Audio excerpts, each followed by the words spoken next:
Hi guys, let me quickly take you through our newest dashboard on India Data Hub on government finances. So if you head over to the dashboard section on India Data Hub, which is indiadatahub.com/dashboards, you will see all the dashboards that we have deployed in the site. As you can see, we have 8 macro dashboards currently and 3 sector dashboards. The newest macro dashboard is on government finances. So if you click on it, the dashboard opens up. And this is a 6-page dashboards. These tabs at the top are clickable, so you can click of them and head over to the different sections. So the section that loads up by default is central finances monthly. The dashboard, the general layout of all the pages will be that there will be these boxes or cards at the top, which give you a quick year to date or quick sort of summary of the key indicators that are relevant. So in case of monthly data, this will give you the year to date summary of what the growth has been in different components. And then you have the different set of charts of key items, which are also some of them are interactive. So if you look at this, the monthly receipts section for central government, this for example is clickable, so you can go through this. So by default it shows the gross tax revenue, but you can click on the drop down and select gross tax revenue, or you can select income tax collections and so on. So you can get a sense of how different components of line items have moved. And then at the bottom you have the summary table of different all the different monthly relevant indicators, from taxes to expenditure and deficit. If you go to the state finances, the layout is slightly different.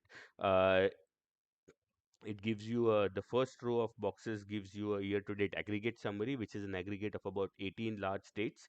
And then at the bottom, the second row of boxes that you have gives you year-to-date picture for different states. So, for example, by default, you will have Andhra Pradesh data loaded up.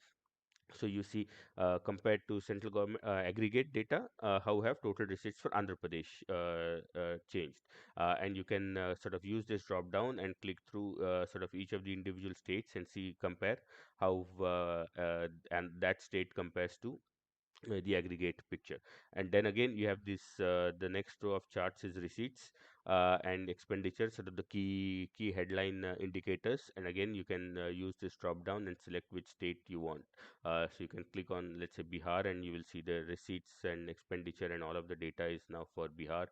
Or you can go and let's say click on Haryana, and sort of the data that comes up is for Haryana. Some of the sort of the declines, sort of the data that you see here, is because of the distortion caused by last year's data being sort of a bit distorted because of COVID. And then you have the summary table, and again here you can use this drop down to select which state you want to look the data for, and you will see data. In some cases data is available to July, in some cases the data is available only till June.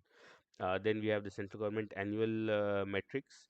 Again, sort of this gives you a quick rundown of what the key line items or key indicators are.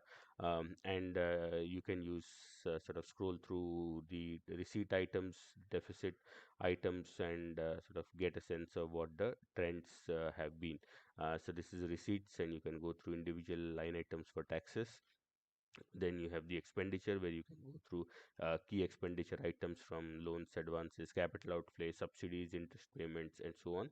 And then at the bottom, you have the summary for receipts, and the second table is the summary for expenditure. Then we have the state finances. This is state finances annual data, but for aggregate, all the states put together. And again you see the key boxes with the key metrics.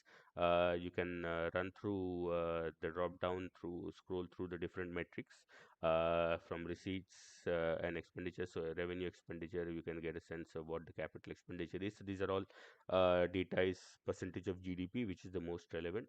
And then at the bottom again you have the summary table for absolute values for the key relevant metrics.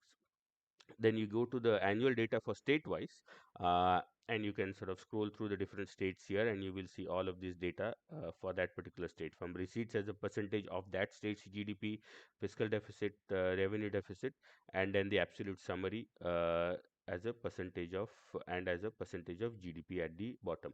You don't see, for example, percentage of GDP for Maharashtra for 22 because the state GDP for 2022 is not yet available. And lastly, we have the combined finances, which is center plus state, and this is how the picture looks like from deficit and then the summary tables at the bottom. So this is sort of a quick rundown of central finances and government finances dashboard. Let us know what you think of it.